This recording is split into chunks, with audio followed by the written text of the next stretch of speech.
bien un domaine qui est ultra réglementé. Hein. Oui. Mes copains agriculteurs me disent tous, on fait moins d'agriculture, on fait de plus en plus de consultations internet, de formalisme. Alors, est-ce que ce qui existe... Non mais eux aussi ils s'adaptent, attendez, Laurent, eux aussi ils s'adaptent. Simplement là, il vous explique, hein, le docteur Ducanel, que quand on fait de l'administration, on fait pas de médecine. Ouais, mais je pense qu'ils ont actuellement, depuis moi 20 ans, j'ai connu le bon médecin de père de famille, entre guillemets, où on pouvait l'appeler jour et nuit, et du lundi au dimanche. Je ne dis pas qu'il fallait rester dans ce système-là, mais comme beaucoup en France, d'une extrême, on est passé dans une autre. Bon, j'ai eu beaucoup de plaisir à échanger avec vous, Laurent. Merci, moi aussi, réciproquement. Bonne journée dans l'Indre, au revoir. Bonjour Françoise. Bonjour Pascal. Alors, 70 ans, en pleine forme, vous appelez de la Marne, c'est les bulles de la Marne qui mettent en forme, vous êtes retraité, vous n'êtes pas d'accord avec moi, et vous me dites alors avec un petit clin d'œil, j'ai bien senti, hein, vous ne soutenez pas les grèves à la SNCF, Pascal, mais vous soutenez celle des médecins. Bon, je vous donne la parole. Oui, oui, le petit clin d'œil, il est aussi, bon, moi si vous voulez, j'ai été salarié. Essayez d'être malade entre Noël et le jour de l'an quand vous êtes salarié. Oui. Hein, vous êtes contrôlé immédiatement, on ne cherche pas à savoir, vous êtes contrôlé. Et les médecins, ils font grève entre Noël et le jour de l'an. Oui. Déjà, rien que le choix de la date, ça va pas. Ah ben, ils seront pas contrôlés, eux, ils sont pas salariés, hein. Oui, mais rien que le choix de la date, c'est se moquer du monde. Pascal, vous hurlez quand la SNCF ou Air France, ils se mettent en grève au moment des vacances, non? Ah, c'est pas une bonne idée. Vous m'avez un peu pris, là, je dois dire. J'entends bien votre argument. Bon, j'ai envie de vous dire en même temps que j'espère, alors à la différence de la SNCF ou d'Air France où le dialogue est parfois compliqué, j'espère, et vous restez avec nous Françoise, on va rendre la parole à Gérard Bapt, j'espère que dans ce cas de figure, puisqu'on parle longtemps en amont, on va pouvoir trouver une solution. Et moi, quand j'entends Gérard Bapt, je suis plutôt rassuré parce que j'entends quelqu'un qui me dit, en substance, il faut échanger. Vous comprenez la problématique telle qu'elle est posée par les médecins, exprimée par Frédéric Bizard tout à l'heure, hein, l'économiste de la santé, Monsieur Bapt. En réalité, est-ce que vous allez quand même pouvoir trouver une solution d'ici là? Oui, mais avant que vous me passiez, Monsieur Bapt, allez-y. moi je voudrais parler un peu du tiers payant. Ouais, dites-moi. Parce que moi j'en ai marre. Mais marre, vous n'imaginez pas un point, de m'entendre traiter d'irresponsable chaque fois qu'à la pharmacie je bénéficie du tiers payant. Ouais. Rappelez-moi, Monsieur Perry, qu'est-ce que c'est qui est prescrit les médicaments? Oui, les médecins, oui. Hein? Bon, alors... Bon, oui, alors, moi je suis pas médecin, François. Oui, mais c'est eux qui disent, ah, mais vous rendez pas compte, vous allez peu payer, vous allez être irresponsable. Je vais vous dire franchement, moi je suis cardiaque, ça fait 15 ans que je suis soignée pour le cœur. C'est pas par plaisir que je vais chez le médecin tous les 3 mois pour renouveler mes médicaments. Non, c'est juste parce que sans ça, je peux pas vivre. Bon. Écoutez, je vais me permettre de vous envoyer un t-shirt, Françoise. Vous êtes d'accord? C'est sympa, hein? Oui. Je vais me permettre de vous envoyer un t-shirt. Vous êtes dans la Marne. Où êtes-vous, tiens, dans la Marne? Un petit village à côté de Reims. Bon, au nord, au sud de Reims, je connais bien la région. Ah, alors, disons sur la route de Dormans. Sur la route de Dormans. Bon, très bien. Écoutez, je vous embrasse, Françoise. J'ai été très sensible à vos arguments et on vous envoie un t-shirt. On va demander tout à l'heure au docteur Ducanel, à Frédéric Bizard, Gérard Bapt et Claude Lécher qui nous a rejoint, qui est président du syndicat des médecins généralistes. On va leur demander de vous répondre parce que effectivement vous soulevez un problème. Qui est-ce qui prescrit? C'est bien les médecins. Mais tout de suite, le brunémétrie. Alors moi j'ai plein de réactions, Camille, je sais pas toi, mais moi sur mon petit compte Twitter là. Il y en a beaucoup. Hein. Ça y va. Bon. Ça va aussi, par SMS. Alors, je vous rappelle comment voter d'ailleurs. Vous allez sur rmc.fr et vous cliquez sur oui ou bien sur non. Je rappelle que pour toi, Pascal, en tout cas, tu soutiens l'appel à la grève des médecins qui en ont marre de la suradministration de la santé en France. Vous votez oui ou non sur rmc.fr et par SMS au 6 10 71. Et pour l'instant, vous répondez oui à 64%. Bon, très bien. RMC Carrément Brûlé. Retrouvez tous les shows d'RMC en podcast sur rmc.fr. Alors Camille, les mails du jour. Alors je vais commencer avec le message de Colette qui nous dit Ce n'est pas le moment de retirer les vaccinations aux médecins au moment où les étudiants désertent la médecine générale pour des spécialités moins contraignantes et plus lucratives. Les généralistes partant à la retraite ne sont plus remplacés nombre pour nombre et le désert médical ne touche pas que les campagnes, mais elle est déjà dans la petite couronne parisienne. Ouais. Et selon les prévisions, cette situation va s'aggraver d'ici 2020. Donc attention, nous dit Colette. On a un message de Cousteau Commandante qui nous dit « Bonjour ». Oui, c'est un joli petit surnom. Hein, Ouais. Bonjour Monsieur Perry, je ne peux absolument pas être de votre avis aujourd'hui. Bon. Enfin, une grève qui rencontre votre assentiment. Une grève qui aura lieu, tiens, de Noël au jour de l'an. Si la SNCF ou Air France en fait autant, là, je vais vous entendre hurler. Par ailleurs, ces médecins libéraux qui veulent avoir leur libre arbitre en tout oublient complètement qu'en fait, c'est la sécurité sociale que nous payons tous qui, au final, les paye. Je suis très conscient de cet argument. Je l'ai dit d'ailleurs Oui, tout à l'heure. Hein, c'est François, c'était le même Oui, argument. j'en suis conscient, c'est évidemment l'argent public. Simplement, je rappelle que pour la SNCF et pour Air France, il n'y a pas d'alternative. Hein, il y a pas, alors que le médecin peut aller à l'hôpital public. C'est sûr. Voilà la réponse, commandante. Commandante Che Guevara. Ouais, Voilà. c'est ça. Allez. Marie-Anne nous dit c'est un bon exemple de suradministration. Eh bien, ça se passe à l'hôpital notamment le nouvel Oncopole de Toulouse. Il y a plus d'administratifs que de personnel soignant. Beaucoup d'ingénieurs qualifiés qui font des courbes, des camemberts, des statistiques et des ingénieurs informatiques qui mettent des codes et des mots de passe partout. C'est chic. Mais ils nous empêchent de travailler et ils nous coûtent surtout beaucoup d'argent, nous dit Marianne. On a Nicolas lui, qui nous écrit de Dijon, bonjour. Le tiers payant chez les généralistes est honteuse. On se responsabilise un peu plus les patients sur le coût de la santé. A tout de suite. Appelez RMC au 32 16, 34 centimes la minute, plus coût éventuel selon opérateur. RMC, Carrément Brunet, Pascal Perry. Aujourd'hui, je soutiens l'appel à la grève des médecins qui en ont assez de la suradministration de la santé. Alors j'espère en même temps que les médecins et leurs syndicats vont pouvoir trouver un accord avec le gouvernement, avec Mme Toine. J'ai l'impression que c'est plutôt bien engagé. Je voulais remercier Gérard Bab qui a passé un long moment avec nous. Il est parlementaire, il est cardiologue. Hein, c'est une voix, c'est un peu la voix de la sagesse quand même, hein, Monsieur Bab. Une voix qui monte de l'Assemblée nationale, peut-être parce que lui, il a mis les mains dans le cambouis, hein, il a été professionnel. Mais je veux interpeller nos autres invités, et notamment Claude Lécher, qui est le président du syndicat des médecins généralistes, et le docteur Luc Duquesnel. Vous avez entendu, messieurs, que Françoise vous rappelle, à vous, médecins, que c'est vous qui prescrivez, et que si les dépenses dérapent, c'est aussi de votre responsabilité. Alors on commence par Monsieur Lécher. Oui, bonjour, Bonjour, Claude monsieur. Lécher. Donc, je suis président de l'MG France, qui Oui. est à l'origine un peu de tout ce mouvement de protestation des généralistes, puisque dès le 2 octobre, nous avons proposé de fermer nos cabinets à une date qui n'est pas n'importe quelle date, le 6 janvier prochain. Cela fera 4 ans que les consultations des généralistes sont bloquées, et elles sont bloquées à 23 € et non pas à 25 comme les autres spécialités.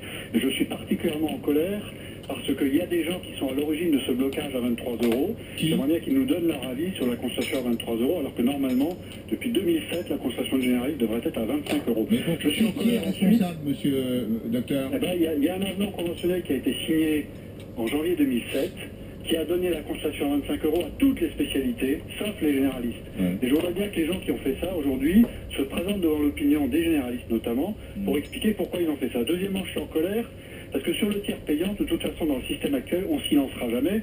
Donc pour moi, le problème est réglé. On ne s'y lancerait que si on avait un système simple, garanti, et dans lequel on n'a pas besoin de faire du travail administratif supplémentaire. J'y reviens pas, Luc Duquesnel l'a bien décrit. Oui. Mais je suis en colère aussi, parce que moi, qui suis médecin, qui gagne correctement ma vie, quand je vais à la pharmacie, c'est pas tellement la dispense d'avance des 10, 15 ou 20 ou 30 € qui m'intéresse, c'est que ça m'évite d'avoir des formalités à faire. Évidemment, les médecins ne veulent pas faire les formalités à la place de tout le monde, et donc ils veulent avoir des moyens pour travailler. Et les raisons principales de la colère, et je m'arrête là-dessus, c'est que les généralistes dans ce pays, on les loue dans les discours. Chirac parlait du pivot du système de santé, mais quand il faut prendre des mesures, il n'y a jamais rien pour nous. Il n'y a jamais rien pour nous. Et dans la loi de santé, c'est encore pire, puisqu'on commence par donner les actes les plus simples aux autres professionnels. Donc je ne suis pas contre le principe du tiers payant, je suis contre sa complication actuelle qui nous empêche de le faire. Je ne suis pas contre un mouvement de colère qui se passerait au mois de décembre, mais je veux pas que ça soit confondu avec les vacances, et je voudrais qu'on centre bien le problème sur les généralistes. Sinon, comme d'habitude, on va manifester, et c'est les autres qui vont ramasser. Bon, je voudrais poser la question à Frédéric Bizard, justement. Frédéric, vous qui observez comme économiste le monde de la santé, bon, c'est pas une grève très populaire, hein. Ça passe pour être une grève de nantis. Vous voyez, je ne comparerai pas ça avec la grève des pilotes d'Air France, parce que c'est pas tout à fait ça, mais malgré tout, c'est compliqué de faire de la pédagogie sur l'économie de la santé en France, parce qu'on a l'impression que c'est gratuit et que ça appartient à tout le monde. Oui. Plus complexe que les retraites, que les allocations familiales, donc il y a énormément de pédagogie à faire. En février de cette année, moi j'avais écrit un article dans un site très fréquenté par les médecins, traduit par les médecins, qui prévoyait une crise sociale grave avant la fin de l'année. Ce que je voudrais quand même dire, c'est qu'il faut voir que notre système craque de tout bord. Le système est au bout du bout de ce qu'on pouvait ajuster par rapport à un système qui a été mis en place il y a 70 ans, dans un monde qui n'a plus rien à voir, sur le plan des technologies, sur le plan médical. Donc moi je veux bien qu'on pense que le C, la consultation à 25 €, véritablement redonnerait énormément d'air et tout, mais je crains que ça ne sera pas du tout le cas. Le problème n'est pas là. Le problème, il est de refonder notre modèle dans le monde d'aujourd'hui, dans le monde des pathologies chroniques, c'est-à-dire que c'est un modèle sur le long terme, sur lequel le médecin joue un rôle d'accompagnant, où il faut des contrats thérapeutiques de long terme. On n'est plus sur du paiement uniquement à l'acte, excusez-moi l'expression, du one-shot, et puis le patient part. Il faut une éducation du patient beaucoup plus importante, donc le numérique santé doit avoir toute sa place. Sortir de l'hospitalo-centrisme, ça veut dire qu'il faut coordonner les parcours des patients chroniques, et en effet... Et la loi ne le fait pas Mais non, c'est qu'on n'est que, comme dans la prévention depuis 20 ans, que dans l'incantation. On ne met pas en place un système où, en effet, le médecin a raison de se sentir comme le bouc émissaire d'un système où il doit être revalorisé, parce que c'est lui qui doit être le pivot de ces parcours de soins coordonnés. Il faut vraiment des réformes structurelles. Et j'ai bien compris ça, dans la longueur, oui. Voilà, bon, et donnons un peu de vision. Je finirai juste sur un point. C'est que moi, ce qui me stupéfait le plus dans ce projet de loi, c'est l'absence de ligne stratégique. On était à 100 objectifs de santé publique dans la loi de 2004. Aujourd'hui, il n'y a pas un objectif. On passe de 100 à 0. Dans les deux cas, c'est une absurdité. Mais que l'État joue son rôle d'État stratège. On a bien compris qu'il faut pour vous une vision à long terme. Mais je voudrais terminer avec Bruno et Roland. Bon, on va donner d'abord la parole à Roland, qui m'appelle de la Haute-Vienne. Rapidement, Roland, pardon de vous presser un peu, mais vous êtes infirmier libéral, et vous me dites, vous, dans votre message, que le tiers payant, ça ne vous prend pas de temps. Non, bonjour, tout d'abord. Bonjour. Oui, non, ça ne me prend absolument aucun temps supplémentaire. C'est quand je pratique le tiers payant, par exemple, pour un acte tel qu'une prise de sang chez un patient, que je pratique un tiers payant entre la CPAM et l'organisme complémentaire. On va dire le temps de renseigner ça sur mon lecteur de carte vitale, ça me prend à tout casser 1 minute en plus. Alors, je demande au docteur Léchard de vous répondre. Bon, pourquoi est-ce que lui me dit, pourquoi est-ce que Roland me dit, docteur, que tout va bien, que c'est très, très simple à faire? Ce qui est compliqué pour nous, c'est pas tellement de le faire, c'est le paramétrage dont il a parlé, c'est 1 minute par patient, il faut vérifier les droits quand même, mais c'est surtout la surveillance des paiements. Et moi j'ai pratiqué aussi, comme il vient de le dire, le tiers payant à très grande échelle pendant 5 ans, et je veux dire, ma femme passait le soir son temps à vérifier les paiements. Donc aujourd'hui, c'est pas qu'on est contre le tiers payant, le tiers payant, si ça rend service à la population, nous on est prêts à rendre service à la population. Non, ce qu'on veut pas, c'est du temps de travail supplémentaire. Non, on fait des journées très très longues. D'accord. Bon, merci docteur, merci au docteur Duquesnel, merci à Frédéric Bizard. On va terminer avec Bruno, 63 ans, retraité de l'Indre-et-Loire, remonté comme une pendule contre moi. Votre argumentaire est scandaleux, me dit-il. Je vous écoute, Bruno. Ah oui, bonjour. Alors, j'adore vous écouter. Je ne suis jamais d'accord avec vous, mais j'adore vous écouter. C'est sympa. Oui, l'argumentaire est scandaleux. Non pas en ce qui concerne les médecins qui peuvent éventuellement avoir des problèmes administratifs, mais le vôtre qui dit tout est gratuit. C'est trop facile quand tout est gratuit. Oui, c'est ce que je pense, oui. Alors, rien n'est gratuit parce que nous payons tous la sécurité sociale. C'est pas décaissable, c'est ça que je veux dire, Bruno. Alors, quand on ne décaisse pas, quand on ne décaisse pas, on a l'impression que le paiement est virtuel, gratuit. Alors lorsque vous allez chez votre garagiste faire réparer la voiture suite à un accident, et que c'est l'assurance qui paye, que vous ne faites pas l'avance des frais, est-ce que vous êtes contre aussi? Est-ce que vous seriez d'accord pour que les garagistes disent on va faire grève parce qu'on veut que ce soit les clients qui sortent l'argent de leur Non mais, poche? Bruno, je pourrais vous citer l'exemple, je vais être obligé de m'interrompre, mais sur ce point, je pourrais vous citer l'exemple des lunettes. Hein. Quand on a payé sa complémentaire, qu'on va chez l'opticien, il vous dit pour combien vous en avez, et puis il vous en met le maximum. On sait que c'est inflationniste. Bon, voilà Bruno. Écoutez, j'ai bien compris votre argument, mais en même temps, ce que vous me dites n'est pas faux. Hein. L'argument du garagiste, il est pas faux du tout. Bon, je vous souhaite une très bonne journée, Bruno, dans le département de l'Indre-et-Loire. On conclut, et puis j'ai juste après un petit mot à vous dire, mais on conclut sur le brunométrie du jour, Camille. Alors, vous êtes finalement 6 sur 10 à soutenir comme toi Pascal l'appel à la grève des médecins. Ben voilà, vous pensez qu'ils ont raison d'en avoir marre de la suradministration de la santé en France. Bon, eh bien, je vous retrouverai demain à 13h, à partir de 13h sur RMC, donc Carrément Brunet. Mais je voulais aussi vous dire que RMC Découverte, chaîne de télévision dans l'univers du documentaire, arrive en Midi-Pyrénées, une région qui est chère à mon cœur. C'est le canal 24 de la TNT, RMC Découverte en Midi-Pyrénées. Écoutez Carrément Brunet, 24h sur 24 en podcast sur rmc.fr.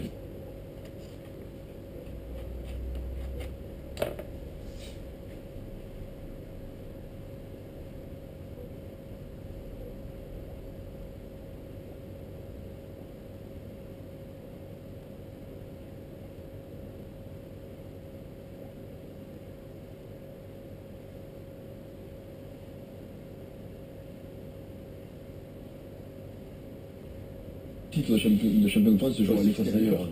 Ça, c'est quand même un petit peu curieux. Après, bon, on peut tout dire, on peut tout défendre. Barcelone, enfin, moi, je miserais, si c'est les 3000, je miserais pour Barcelone, mais effectivement, c'est quand même prendre beaucoup de risques parce que tu sais pas qui sera en finale. Tu rempliras jamais. Et ça sera curieux, hein. Mais bon. Les gens achètent les billets à l'avance quand même. Non, mais non, tu sais les finales au dernier moment. Tu sais les finales au dernier moment, t'achètes pas d'avance. Non, tu crois quoi? C'est pas la Coupe du Monde, là. Tu sais pas. Bien sûr, c'est quand même une prise de. C'est des gens qui achètent à l'avance quand même. Les billets pour le final. C'est bien que si tu t'y prends au dernier moment, t'as peu de chance d'avoir des places. Mais t'as 40 000 billets qui vont être pris par les entreprises, mais après les autres non. Tu as un quota pour chaque club, et donc tu sais pas les clubs. Heureusement que tu as des places pour les clubs. S'il y avait pour les tours là, les mecs, ce serait compliqué. Il y aurait une embrouille. Non mais après, il n'y a pas... je sais pas, j'ai vu un club anglais où les joueurs, là, qui avaient fait un grand déplacement en Angleterre, là, et les joueurs ont décidé de prendre en charge le déplacement de leurs supporters, là. On dira donc. Vous allez en parler? Ah, tu vas parler, ouais, pardon. Et donc, c'est pas possible ça dans le rugby, là, je veux dire. Ça change rien pour les places, c'est toujours Denis Charvet, quand même. C'est pas quoi qu'il arrive, c'est lui qui les vend. Si vous allez chercher, tu t'emmerdes pas, c'est toujours lui qui en a deux. D'accord. Parce que bon, ça va coûter des sous quand même pour aller supporter son équipe. Les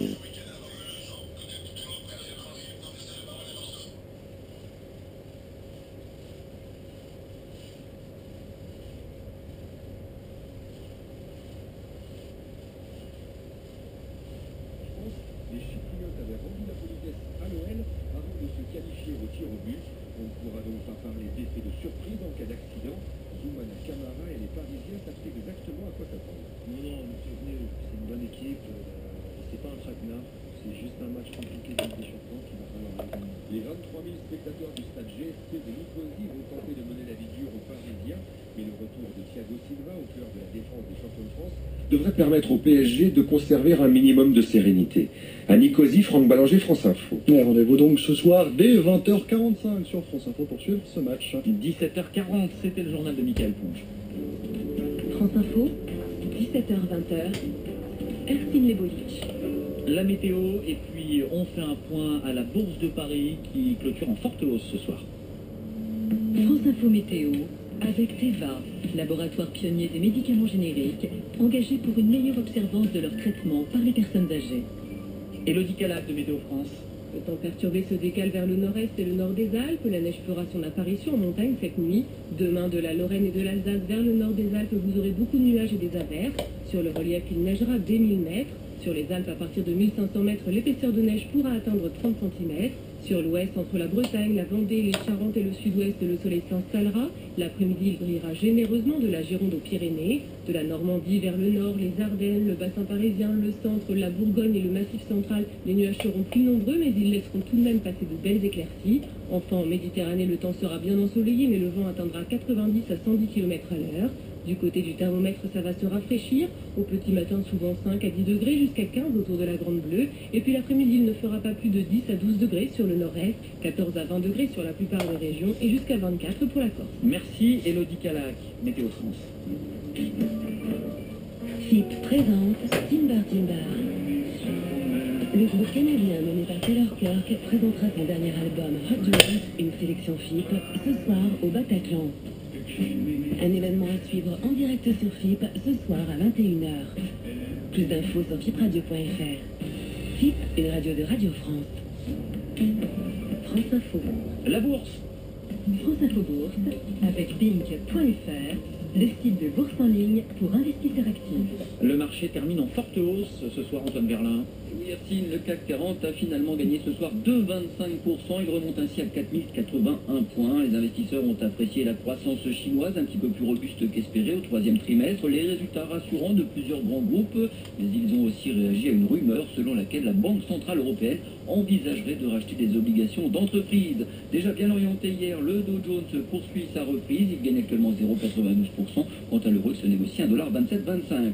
Alors avec le décès de son PDG, Total avait débuté la journée en forte baisse, mais à la clôture, le titre est en hausse de 3,46%. D'ailleurs, dans l'ensemble, ce sont les valeurs cycliques et financières qui ont soutenu la tendance, comme ArcelorMittal qui a bondi de plus de 5%, ou encore Crédit Agricole et Société Générale qui ont avancé de plus de 3%. La moins forte hausse du CAC 40 aujourd'hui, c'est EDF, qui n'a gagné que 0,25%. Voilà, je vous rappelle, le CAC 40, il a fini en progression de 2,25%. Il est à 4081 points. C'est Antoine Berlin, la bourse pour France Info. Merci Antoine. À tout à l'heure aux alentours de 18h25. France Info Bourse avec Bink.fr, le site de bourse en ligne pour investisseurs actifs. Le sport maintenant avec cette polémique autour de Frédéric Thiriez. France Info Sport. Depuis hier, le président de la Ligue de foot professionnelle est au centre d'une querelle puisqu'il a été mis en cause après le match Lens-PSG. 3 joueurs ont été expulsés en 6 minutes, c'était vendredi dernier. Il a été reproché à Frédéric Thiriez de s'être excusé pour l'arbitrage, mais uniquement auprès du président du PSG. C'est faux, dit le président de la Ligue de football. J'étais au Stade de France, assis entre le président de Lens et le président de Paris. Et j'ai vu tout simplement la même chose que tout le monde, c'est-à-dire un match qui aurait pu déraper pour des faits d'arbitrage. Je suis d'ailleurs descendu au bord du terrain pour être plus près de l'action avec mes délégués. J'étais vraiment désolé, d'abord pour les spectateurs, qui méritaient mieux que ça, pour les joueurs et pour les deux présidents. Et je leur ai dit à l'un et à l'autre, j'insiste là-dessus, je l'ai dit à Nasser Al-Khelaifi, je l'ai dit à Gervais Martel dans les mêmes termes, j'étais désolé de ce qui s'était passé au niveau de l'arbitrage. Voilà, donc c'est tout simple, il ne faut pas chercher plus loin, et je ne supporte pas qu'on m'accuse d'impartialité. Ça fait 12 ans que je préside la Ligue et je pense que personne ne peut m'accuser de manquer à mon obligation d'impartialité. Cela dit, ça n'empêche pas, Président, qu'il y a un problème d'arbitrage, quoi qu'il arrive. Jacques Vendroux, cela me permet de rebondir sur un sujet que nos auditeurs ne connaissent pas forcément. Les auditeurs ne savent pas que la Ligue professionnelle, même si elle est organisateur du championnat, n'a aucune responsabilité sur l'arbitrage qui relève de la Fédération française de football. Nous, la Ligue, c'est-à-dire les clubs, nous nous bornons à payer les arbitres, mais nous n'avons aucun droit de contrôle. Et j'avoue que cette situation me pose problème. Et je demande la réflexion suivante au ministre auquel j'en ai parlé. Est-ce qu'il ne faut pas envisager que le championnat de France professionnel gère l'arbitrage professionnel? C'est une question que je pose. Je pense qu'elle mérite d'être posée pour l'avenir. Frédéric Thiriez avec Jacques Vendroux. France Info, 17h-20h, Erskine Lebovic. Il est 17h45. À la une ce soir, les enquêteurs russes qui incriminent la direction de l'aéroport après la mort du patron de Total, Christophe de Margerie. Hier soir, son avion s'est crashé au décollage, tuant également les 3 membres de l'équipage. 3 enquêteurs français du bureau enquête-analyse sont dépêchés sur place. Oscar Pistorius, condamné à 5 ans de prison ce matin, le champion paralympique reconnu coupable du meurtre involontaire de sa petite amie il y a un an. Retour sur ce procès très médiatique dans un instant. Le député maire UMP de Levallois-Perret, Patrick Balkany, est au pôle financier de Paris, entendu dans une enquête pour un supposé blanchiment de fraude fiscale, dossier dans lequel son épouse est déjà mise en examen. 39 députés socialistes frondeurs se sont abstenus à l'Assemblée, mais le volet recettes du budget de la France pour 2015 a été voté. Du football ce soir sur France Info à 20h45, le Paris Saint-Germain se déplace à Chypre pour affronter l'Apoel Nicosie. C'est le 3e match de la phase de groupe de la Ligue des Champions. Nous le suivrons en direct. France Info. 7 mois de procès, 48 jours d'audience et donc le verdict ce matin pour Oscar Pistorius. 5 ans de prison pour le meurtre de sa petite amie Riva Steenkamp, 4 balles de revolver. Le champion paralympique âgé de 27 ans a été reconnu coupable d'homicide involontaire par négligence. Il risquait jusqu'à 15 ans de prison ferme. L'accusation avait requis 10 ans. La juge a tranché. Dans le contexte toujours très particulier de ces grands procès médiatiques, la justice est-elle rendue de la même façon lorsqu'elle est sous l'œil des caméras du monde entier? Nos invités vont nous en parler dans un instant. D'abord, direction Pretoria, en Afrique du Sud. Lisa Fabian pour France Info. Faire preuve de clémence tout en affichant la fermeté de la justice sud-africaine, c'était tout le défi de la juge Masipa.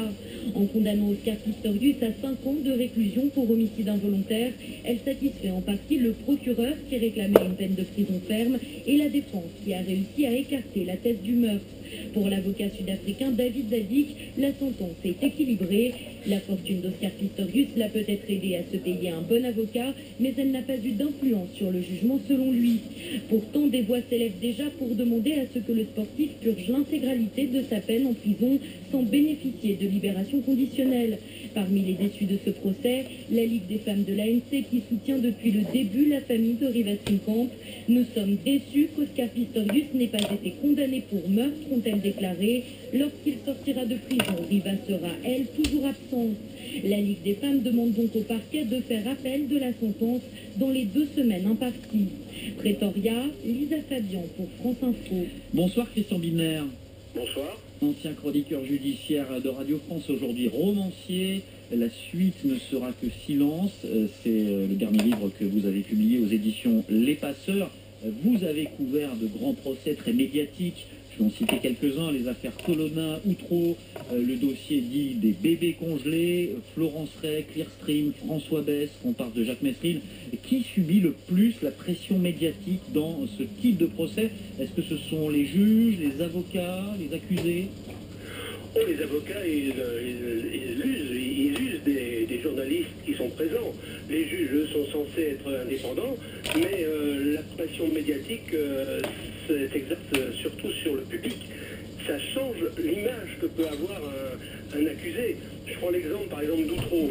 Outreau, au départ, c'était vraiment un truc épouvantable. Et puis, il y a des journalistes qui ont été enquêtés sur place. Et la première à avoir senti et à avoir, après enquête, compris qu'il y avait quelque chose qui n'allait pas et que ce n'était pas exactement ce qui était jugé, c'est Florence Aubenas qui a commencé à démonter tout le procès, à refaire une instruction, et ça a indiscutablement ça a influé sur la suite du procès. Je prends encore l'affaire des bébés congés, tout le monde vient voir Véronique Courgeot, on vient voir juger un monstre. Elle a tué, elle a congé 2 de ses petits, elle a brûlé le 3e à la naissance, c'est un monstre. Et la salle est haineuse.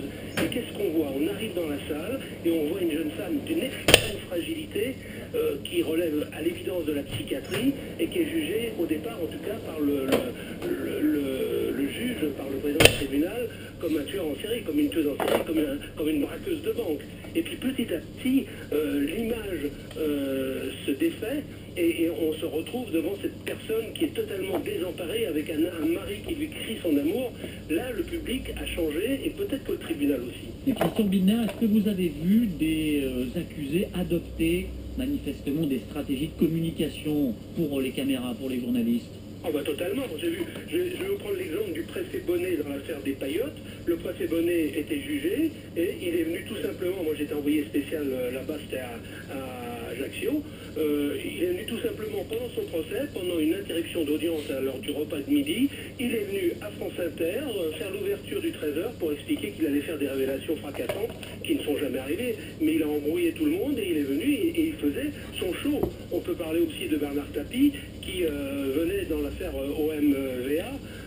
Qui venait faire des déclarations à la presse, qui passait en direct sur les radios, sur les télés. Vous savez, il y a deux façons de faire un procès, disent les avocats. Le procès à l'intérieur de la salle d'audience, et puis pour certains accusés, on le fait à l'extérieur. C'est-à-dire qu'en fait, on influence l'opinion publique en pensant, en espérant que l'opinion publique va peser sur le jugement du tribunal. C'est vraiment arrive, ça, c'est pas la règle, mais ça arrive. c'est vraiment ça, Christian Binard, c'est un deuxième procès et ça peut changer le cours d'une audience. C'est le même procès et je peux vous assurer que la pression à ce moment-là sur le tribunal, pression en plus orchestrée par les avocats, hein, bien sûr, des accusés, la pression sur le tribunal est immense. Les juges détestent qu'on fasse le procès à l'extérieur de la salle d'audience, détestent ces déclarations que font les avocats et surtout les accusés quelquefois à l'extérieur. Ce qui fait que certains accusés, certains avocats disent non, pas du tout, on ne va pas indisposer le tribunal, mais quand on a des accusés extrêmement médiatiques comme Bernard Tapie par exemple, bah, ils ne se privent pas parce qu'en plus c'est leur truc, il faut bien le dire, les médias, la manipulation des médias, les télés, les micros, mais est-ce que ça influence le jugement? C'est pas une évidence. Merci beaucoup Christian Binner, en direct avec nous dans 17 Dom France Info, ancien chroniqueur judiciaire à Radio France. Et votre nouveau livre, donc la suite ne sera que silence, publié aux éditions Les Passeurs. On continue sur ce sujet avec notre deuxième invité juste après le rappel des titres. Restaurant des rêves, bonjour. Oh, bonjour madame, je voudrais déposer un rêve Euromillion. J'écoute. Alors, j'aimerais faire construire un château type médiéval avec des oubliettes, des vaches à coulis, des échauguettes. Attendez, reprenez, j'ai pas suivi. Depuis le début. Ah oui, le début. Oh, bonjour madame, je voudrais déposer un Euromillion My Million. Venez avec vos rêves. Ce mardi, jackpot Euromillion de près de 180 millions d'euros. À partager au rang 1 est plafonné à 190 millions d'euros. Voir règlement. FDJ joue avec excès comporte des risques. Appelez le 09 74 75 13 13, appel non surtaxé. France Info. 17h53 sur France Info, le rappel des titres, Michael. Ils refont parler d'eux, les frondeurs, une fois de plus, qui se sont abstenus à l'Assemblée nationale. 39 d'entre eux n'ont pas voté cet après-midi le volet recettes du budget 2015 de l'État. Nouvel acte de défiance à l'égard de la politique économique du gouvernement. Malgré tout, ça passe. Avec 266 voix contre 245, l'UMP, l'UDI et le Front de Gauche ont voté contre. Après ce gros morceau, l'autre volet polémique auquel les députés vont s'attaquer à partir de ce soir, c'est l'examen du projet de financement de la sécurité sociale, près de 10 milliards d'économies, et ça passerait par la modulation des allocations familiales, une fausse polémique selon Manuel Valls. Dans quelles circonstances Christophe de Margerie est-il mort? Le parquet de Paris a ouvert une enquête, et 3 enquêteurs du BEA ont été dépêchés en Russie, près de Moscou, à l'aéroport où le PDG de Total est décédé la nuit dernière dans le crash de son jet privé au moment du décollage. Tout le groupe Total est sous le choc. 1 minute de silence a été observée en début d'après-midi sur l'ensemble des sites de l'entreprise. Et puis le PSG en terre chypriote ce soir, après leur victoire face aux Espagnols du Barça. Les footballeurs parisiens affrontent la Poel Nicosie, 3e match de poule de la Ligue des Champions à suivre sur France Info à partir de 20h45. France Info. On continue à parler du verdict prononcé ce matin à Pretoria dans le procès d'Oscar Pistorius, 5 ans de prison pour le champion paralympique. Bonsoir Patricia Chaplotte. Vous présidez l'agence Albera Conseil, c'est du conseil en communication d'influence, et vous avez publié De Kerviel à Clearstream, l'art de communiquer lors des grands procès, publié donc en 2012. Est-ce que dans le procès d'Oscar Pistorius, il y a eu, selon vous, une stratégie médiatique ? Je pense que clairement le procès a été scénarisé par Oscar Pistorius et ses conseils, puisque il a eu une agence de communication, il a eu des conseils. En plus, ce qu'il faut savoir, c'est que dans ce modèle anglo-saxon de ce procès qui s'est tenu en Afrique du Sud, il y a la caméra dans les salles d'audience, ce qui n'est pas le cas chez nous en France. Donc la communication est encore plus importante que chez nous. Comme le disait votre invité précédent, les procès médiatiques se font à l'extérieur de la salle d'audience. Aujourd'hui, dans le cas d'Oscar Pistorius, elle se fait dans la salle d'audience. Donc il est évident qu'on scénarise encore beaucoup plus